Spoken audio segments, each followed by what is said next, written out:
on top like that.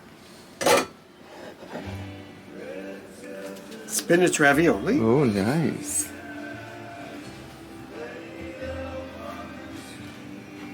And then we have our pasta. Oh, you got pasta too.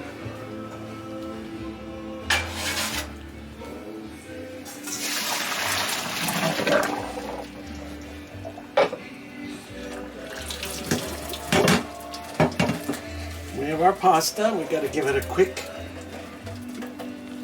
And then in we go.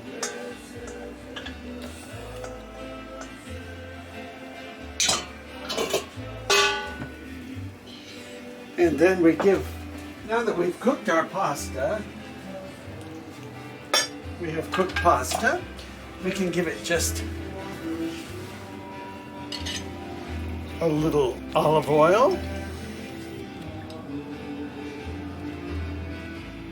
And the same thing for the top of our beautiful little spinach ricotta cheese.